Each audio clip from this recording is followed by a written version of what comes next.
آج ہم ادب کی تاریخ کے ایک ایسے شاہکار کا جائزہ لے رہے ہیں جس کی گونج آج بھی سنائی دیتی ہے۔ جارج آرویل کا ناول 1984۔ ہمارے پاس اس ناول کے کچھ خاص حصے ہیں، کچھ اقتباس جو ہمیں اس تاریخ دنیا میں جھانکنے کا موقع دیتے ہیں جو آرویل نے بنائی۔ جی، اور ہمارا مقصد صرف کہانی دہرانا نہیں ہے، بلکہ ان اقتباسات کی مدد سے اس پورے نظام کو سمجھنا ہے جو آرویل نے دکھایا۔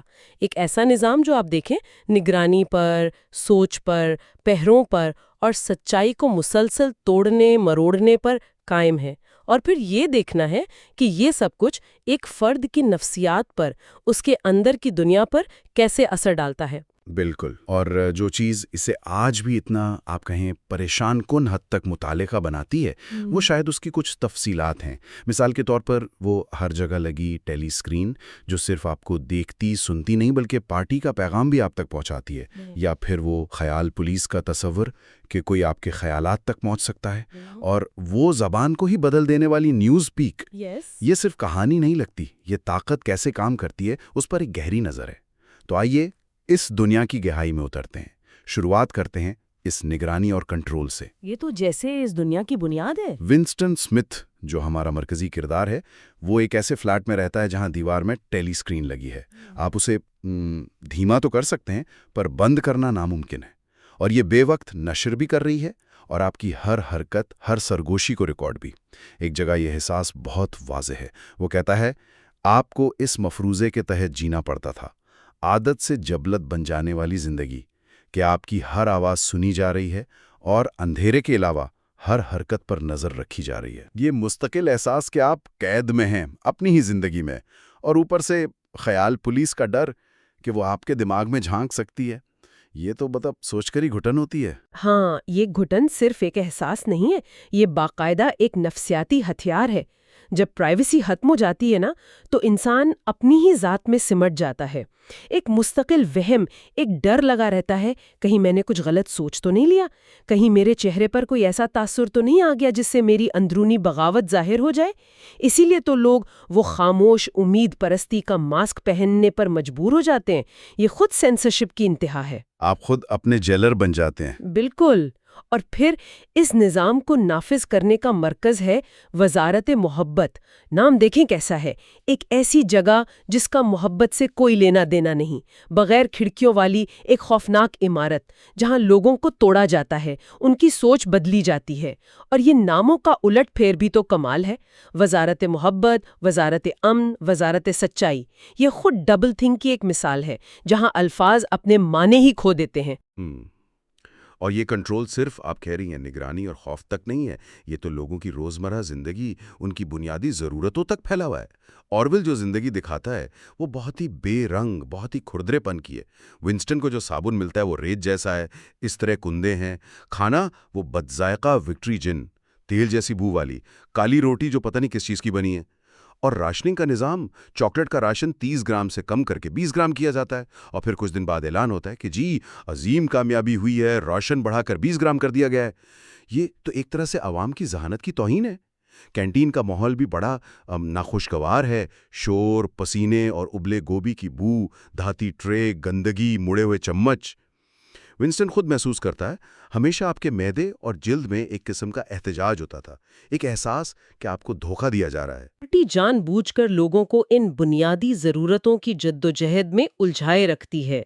دیکھیں نا، جب انسان کا سارا دھیان روٹی، کپڑے اور مکان، وہ بھی جو ناقص مل رہا ہے، پر لگا ہو، تو اس کے پاس نظام پر سوال اٹھانے کی یا آزادانہ سوچنے کی یا بغاوت کا منصوبہ بنانے کی ذہنی یا جسمانی توانائی ہی کہاں بچتی ہے۔ اچھا، یہ صرف معاشی کنٹرول نہیں ہے، یہ ذہنی کنٹرول ہے۔ اور پارٹی کس ڈھٹائی سے اعداد و شمار کا کھیل کھیلتی ہے۔ جوتوں کی پیداوار کے جعلی اعداد و شمار پیش کیے جاتے ہیں یہ ثابت کرنے کے لیے کہ لوگ پہلے سے زیادہ خوشحال ہیں، جبکہ حقیقت میں لاکھوں لوگ ننگے پاؤں پھر رہے ہوں۔ بالکل وہی چاکلیٹ والی بات۔ جی، جب ہر چیز کی کمی ہو تو پارٹی کی طرف سے ملنے والی ذرا سی رعایت یا صرف رعایت کا وعدہ بھی لوگوں کو قابو میں رکھنے کے لیے کافی ہو جاتا ہے۔ یہ بنیادی انسانی ضرورتوں کو ہتھیار کے طور پر استعمال کرنا ہے۔ اچھا، تو جسمانی اور معاشی کنٹرول تو ہو گیا، اس کے ساتھ ساتھ ذہنوں کو قابو کرنے کا سب سے بڑا ہتھیار ہے سچائی اور تاریخی توڑ مروڑ۔ یہیں پر وزارت سچائی کا کردار آتا ہے، جہاں ونسٹن کام کرتا ہے۔ نام پھر سے دھوکہ دے رہا ہے۔ بالکل۔ اس وزارت کا کام سچ بولنا نہیں، سچ بنانا ہے۔ ونسٹن کا کام ہے پرانے ریکارڈز، اخباری مضامین، تصویریں، سب کچھ پارٹی کی جو بھی موجودہ لائن ہے اس کے مطابق بدل دینا۔ اگر پارٹی کہے کہ آج ہم سمجھیں ایسٹیشیا سے جنگ لڑ رہے ہیں اور یوریشیا ہمارا دوست ہے، تو تاریخ کے ہر ریکارڈ سے یہ ثبوت مٹا دیا جائے گا کہ کل ہم یوریشیا سے لڑ رہے تھے۔ جی۔ بگ بردر نے ماضی میں جو پیش گوئیاں کی، اگر وہ غلط ثابت ہوں تو انہیں ماضی میں جا کر ٹھیک کر دیا جاتا ہے، تاکہ لگے کہ بگ بردر تو ہمیشہ صحیح تھے۔ اور یہ سب اتنی صفائی سے ہوتا ہے کہ پرانے غلط کاغذات کو میموری ہول میں ڈال کر جلا دیا جاتا ہے، گویا وہ کبھی تھے ہی نہیں۔ اور یہیں پر ڈبل تھنک یعنی دو سوچ کا تصور اپنی پوری طاقت سے سامنے آتا ہے۔ یہ پارٹی کی ذہنی تربیت کا کمال ہے کہ لوگ ایک ہی وقت میں دو بالکل متضاد باتوں پر یقین رکھ سکتے ہیں۔ وہ جانتے ہیں کہ وہ جھوٹ بول رہے ہیں، تاریخ بدل رہے ہیں، لیکن ساتھ ہی وہ پوری ایمانداری سے یہ بھی مانتے ہیں کہ پارٹی ہمیشہ سچ بولتی ہے اور جو وہ کر رہے ہیں وہ بالکل ٹھیک ہے۔ یہ تو ذہنی جمناسٹک ہے۔ ہاں بالکل، اور اس ذہنی کنٹرول کو اور پکا کرنے کے لیے آتی ہے نیوز پیک۔ یہ صرف ایک نئی زبان نہیں ہے، یہ سوچ کو ہی قید کرنے کا ایک منصوبہ ہے۔ ونسٹن کا ایک ساتھی ہے سائم، جو نیوز پیک ڈکشنری پر کام کرتا ہے۔ وہ بڑے جوش سے بتاتا ہے۔ اچھا؟ وہ کہتا ہے، کیا تم نہیں دیکھتے کہ نیوز پیک کا پورا مقصد سوچ کے دائرے کو تنگ کرنا ہے؟ آخرکار ہم خیال جرم کو لفظی طور پر ناممکن بنا دیں گے کیونکہ اس کے لیے الفاظ ہی نہیں ہوں گے۔ جب آپ کے پاس آزادی یا بغاوت جیسے خیالات کے لیے الفاظ ہی نہ بچیں تو آپ ان کے بارے میں سوچیں گے کیسے؟ یہ زبان کے ذریعے ذہن پر تالا لگانے کی کوشش ہے۔ اور یہ میموری ہول میں تاریخ کو غائب کر دینا، یہ کتنا خوفناک ہے۔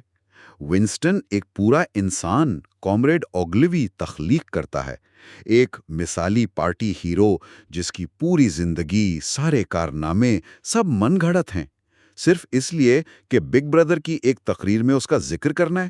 وہ کبھی تھا ہی نہیں، لیکن اب وہ تاریخ کا حصہ ہے۔ اور پھر وہ لمحہ جب ونسٹن کے ہاتھ وہ تصویر لگتی ہے، جونز، ایرنسن اور ردرفورڈ کی، وہ تین پارٹی رہنما جنہیں غداری کے الزام میں ختم کر دیا گیا تھا۔ حالانکہ تصویر ثابت کرتی تھی کہ جس وقت ان پر الزام تھا کہ وہ باہر سازش کر رہے ہیں، وہ تو ملک میں ہی تھے۔ یہ پارٹی کے جھوٹ کا پکا ثبوت تھا۔ جی، ناقابل تردید ثبوت۔ مگر ونسٹن اسے بھی میموری ہول میں ڈالنے پر مجبور ہو جاتا ہے۔ ثبوت کا ہونا کافی نہیں ہے، اسے قائم رکھنے کی ہمت یا نظام کا نہ ہونا اسے بے معنی بنا دیتا ہے۔ ڈک سپیک کا تصور بھی اسی سے جڑا ہے، یعنی بطخ کی طرح بنا سوچے سمجھے پارٹی لائن کو دہراتے جانا۔ اگر یہ پارٹی کے حق میں ہو تو یہ بڑی اچھی صلاحیت ہے، اگر مخالف ہو تو یہ گالی ہے۔ یہ بنیادی طور پر غیر تنقیدی سوچ کی حوصلہ افزائی ہے۔ پارٹی چاہتی ہے کہ لوگ سوچنا بند کر دیں، صرف رد عمل ظاہر کریں، اور وہ رد عمل بھی پارٹی کا طے کیا ہوا ہو۔ بالکل۔ اور یہ طے شدہ رد عمل ہمیں پارٹی کی ایک اور نفسیاتی تکنیک کی طرف لے جاتا ہے، 2 منٹ نفرت۔ روزانہ ایک وقت مقرر ہے جب سب پارٹی کارکن جمع ہوتے ہیں اور ٹیلی اسکرین پر پارٹی کے دشمن نمبر 1 ایمینول گولڈسٹین اور دشمن ملک کے فوجیوں کو دیکھ کر شدید غصے اور نفرت کا اظہار کرتے ہیں۔ یہ ایک اجتماعی رسم ہے، لوگ چیختے ہیں، چیزیں پھینکتے ہیں، ان کے چہرے نفرت سے بگڑ جاتے ہیں۔ ونسٹن خود کو اس ہجوم میں پاتا ہے، اور چاہے اس کے دل میں گولڈسٹین کے لیے ہمدردی بھی ہو، وہ بھی اس اجتماعی پاگل پن میں شامل ہو جاتا ہے، بی بی بی کے نعرے لگاتا ہے۔ اور اس دوران اپنے چہرے کے تاثرات پر قابو رکھنا بھی ضروری ہے، کیونکہ غلط تاثر یعنی فیس کرائم آپ کو شک کے دائرے میں لا سکتا ہے۔ اس 2 منٹ نفرت کا مقصد بالکل صاف ہے۔ یہ عوام کے اندر جو مایوسی، خوف اور محرومیاں ہیں، انہیں ایک محفوظ نشانے کی طرف موڑ دیتا ہے۔ اپنی زندگی کی مشکلات کا ذمہ دار پارٹی کو ٹھہرانے کے بجائے وہ سارا غصہ گولڈسٹین اور بیرونی دشمن پر نکال دیتے ہیں۔ اچھا۔ اس سے پارٹی کے خلاف جذبات کم ہوتے ہیں اور بگ برادر سے وفاداری مضبوط ہوتی ہے۔ یہ ایک طرح کا اجتماعی کتھارسس ہے جو نظام کو قائم رکھنے میں مدد دیتا ہے۔ پارٹی صرف عوام کے جذبات کو ہی کنٹرول نہیں کرتی، بلکہ وہ انفرادیت کے ہر پہلو کو مٹانے کی کوشش کرتی ہے۔ محبت، خاندان، ذاتی تعلقات سب پارٹی کے کنٹرول میں ہے۔ جنسی لذت کو گناہ سمجھا جاتا ہے۔ شادی کا مقصد صرف پارٹی کے لیے نئے کارکن پیدا کرنا ہے۔ بچوں کی تنظیم جاسوس انہیں اپنے ہی والدین کی جاسوسی کرنے کی تربیت دیتی ہے۔ یہ چائلڈ ہیروز کہلاتے ہیں جو اپنے والدین کی کوئی غیر محتاط بات رپورٹ کر کے ہیرو بن جاتے ہیں۔ خدایا! خاندان کا ادارہ جو محبت اور اعتماد پر مبنی ہونا چاہیے، اسے خوف اور شک کی بنیاد پر کھڑا کیا جاتا ہے۔ یہ تو بہت ہی افسردہ کن تصویر ہے۔ ونسٹن کو اپنی ماں کی ایک دھندلی سی یاد آتی ہے، ایک ایسا زمانہ جب محبت، وفاداری، دکھ جیسے جذبات حقیقی اور گہرے ہوتے تھے۔ آج کی دنیا میں یہ سب کمزوریاں سمجھی جاتی ہیں۔ لیکن پھر جولیا آتی ہے۔ اس کا پارٹی سے نفرت کا انداز ونسٹن سے الگ ہے۔ وہ نظریاتی بحثوں میں نہیں پڑتی۔ اسے بردرہڈ جیسی کسی منظم بغاوت میں دلچسپی نہیں۔ اس کی بغاوت ذاتی سطح پر ہے۔ وہ قانون توڑ کر خوشی حاصل کرتی ہے، چوری چھپے اصلی کافی پینا، میک اپ کرنا، ونسٹن سے محبت کرنا۔ وہ خود کہتی ہے کہ وہ کمر سے نیچے باغی ہے۔ وہ جنگ کو بھی پارٹی کا پھیلایا ہوا جھوٹ سمجھتی ہے تاکہ عوام کو ڈرا کر رکھا جا سکے۔ تو کیا اس کی یہ عملی ذاتی بغاوت ونسٹن کی دانشورانہ بغاوت سے زیادہ مؤثر ہے؟ یہ ایک بہت دلچسپ سوال ہے۔ جولیا کی بغاوت فوری تسکین تو دیتی ہے، لیکن شاید وہ نظام کو چیلنج نہیں کرتی۔ ونسٹن کی بغاوت اگرچہ زیادہ خطرناک لگتی ہے اور آخر میں ناکام بھی ہوتی ہے، لیکن وہ نظام کی بنیادوں پر سوال اٹھاتی ہے۔ جولیا حال میں جیتی ہے، ونسٹن ماضی اور مستقبل کی فکر کرتا ہے۔ دونوں طریقے اپنی جگہ اہم ہیں، لیکن شاید دونوں ہی ناکافی ہیں، اور پارٹی ان دونوں طرح کی بغاوتوں کو کچلنے کی صلاحیت رکھتی ہے۔ جولیا کی عملیت پسندی بھی اسے زیادہ دیر تک محفوظ نہیں رکھ پاتی۔ ونسٹن کی بغاوت کا ایک اہم قدم وہ پرانی خوبصورت ڈائری خریدنا تھا، ایک ایسی چیز جو پارٹی کی نظر میں مشکوک ہے، اور پھر اس میں لکھنا ڈاؤن ود بگ بردر۔ یہ صرف الفاظ نہیں تھے، یہ خیال جرم تھا، ایک ایسا جرم جس کی سزا موت ہے۔ ونسٹن کو شروع میں عوام یعنی پرولز میں امید نظر آتی ہے۔ وہ سوچتا ہے کہ اگر تبدیلی آئے گی تو ان 85% لوگوں سے آئے گی جو پارٹی کے سخت کنٹرول سے نسبتاً آزاد ہیں۔ لیکن یہ امید جلدی دم توڑ دیتی ہے۔ وہ دیکھتا ہے کہ پرولز کی زندگیاں تو لاٹری، فلموں، بیئر اور گھریلو جھگڑوں میں ہی گزر رہی ہیں۔ ان میں نہ تو وہ شعور ہے، نہ بغاوت کی خواہش۔ وہ ایک پب میں ایک بوڑھے آدمی سے انقلاب سے پہلے کے زمانے کے بارے میں پوچھتا بھی ہے، لیکن بوڑھا آدمی صرف چھوٹی چھوٹی غیر اہم باتیں ہی یاد کر پاتا ہے۔ خیال جرم کی نوعیت ہی ایسی ہے کہ یہ آپ کو اندر سے کھا جاتا ہے۔ آرویل کا نکتہ یہ ہے کہ جب سوچنا ہی جرم بن جائے تو آپ اسے ہمیشہ چھپا نہیں سکتے۔ ونسٹن کو جلد ہی احساس ہو جاتا ہے کہ جس لمحے اس نے ڈائری میں وہ نعرہ لکھا، اس کی قسمت کا فیصلہ ہو گیا۔ وہ خود سے کہتا ہے، خیال جرم موت کا باعث نہیں بنتا، خیال جرم ہی موت ہے۔ اسے یقین ہے کہ خیال پولیس اسے پکڑ لے گی، سوال صرف وقت کا ہے۔ پروولوس کی بغاوت نہ کر پانے کی وجہ شاید یہی ہے کہ ان کے پاس موازنہ کرنے کے لیے کچھ نہیں ہے۔ وہ اپنی حالت کو ہی نارمل سمجھتے ہیں۔ جہاں تک بردرہڈ کا تعلق ہے، گولڈسٹین کی وہ خفیہ تنظیم یہ آخر تک ایک معمہ ہی رہتا ہے۔ کیا وہ واقعی ہے یا یہ بھی پارٹی کا بچھایا ہوا کوئی جال ہے؟ اوبرائن اوبرائن، انا پارٹی کا وہ پراسرار رکن، وہ ونسٹن کو امید دلاتا ہے۔ وہ ٹیلی اسکرین بند کر سکتا ہے۔ وہ ونسٹن اور جولیا سے باغیانہ سوالات پوچھتا ہے۔ وہ گولڈسٹین کی کتاب کے وجود کی تصدیق کرتا ہے۔ یہ سب ونسٹن کی امید کو بڑھاتا ہے۔ لیکن کیا اوبرائن واقعی ایک ساتھی ہے یا کچھ اور؟ اور پھر وہ لمحہ آتا ہے جب امید کا بلبلہ پھٹ جاتا ہے۔ ونسٹن اور جولیا گرفتار ہو جاتے ہیں۔ انہیں وزارت محبت لے جایا جاتا ہے، جو دراصل اذیت اور برین واشنگ کا مرکز ہے۔ ونسٹن پر شدید تشدد ہوتا ہے، اسے مارا پیٹا جاتا ہے، سونے نہیں دیا جاتا، اس سے ہر طرح کے جرائم کا اعتراف کروایا جاتا ہے، چاہے وہ اس نے کیے ہوں یا نہیں۔ اور پھر اس کا سامنا ہوتا ہے اوبرائن سے، جو اس کا ساتھی نہیں بلکہ اس کا تفتیش کار ہے۔ اوبرائن ایک مشین استعمال کرتا ہے جس سے وہ ونسٹن کو ناقابل برداشت جسمانی تکلیف پہنچا سکتا ہے۔ وہ ونسٹن کے حقیقت کے تصور کو چیلنج کرتا ہے۔ وہ اپنی 4 انگلیاں دکھا کر پوچھتا ہے، یہ کتنی ہیں؟ ونسٹن کہتا ہے 4۔ اوبرائن تکلیف بڑھا دیتا ہے۔ آخر کار ونسٹن ٹوٹ جاتا ہے اور چیختا ہے کہ وہ 5 ہیں۔ ذریعے کے مطابق صحیح الدماغ بنانا ہے۔ وہ کہتا ہے، ہم صرف اپنے دشمنوں کو تباہ نہیں کرتے، ہم انہیں بدل دیتے ہیں۔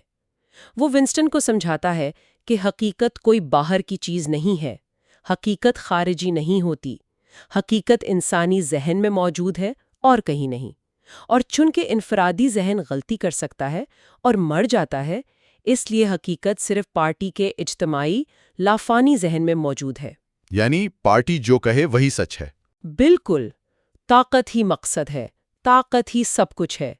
اوبرائن مستقبل کی جو تصویر پیش کرتا ہے وہ لرزہ بینے والی ہے۔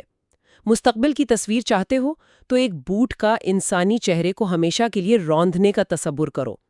تفتیش کا آخری مرحلہ ہے کمرہ 101۔ یہ وہ جگہ ہے جو ہر فرد کے لیے مختلف ہوتی ہے۔ اس میں وہ چیز ہوتی ہے جس سے وہ شخص دنیا میں سب سے زیادہ ڈرتا ہے۔ اور ونسٹن کے لیے وہ چوہے تھے۔ جی، ونسٹن کے لیے وہ چوہے ہیں۔ جب چوہوں کا پنجرہ اس کے چہرے کے قریب لایا جاتا ہے تو ونسٹن کی آخری مزاحمت بھی دم توڑ دیتی ہے۔ وہ چیختا ہے، یہ جولیا کے ساتھ کرو، میرے ساتھ نہیں۔ یہ اس کی روح کی موت ہے، مکمل شکست۔ اس کے بعد جو ونسٹن ہمیں نظر آتا ہے وہ ایک کھوکھلا انسان ہے۔ اسے رہا کر دیا جاتا ہے۔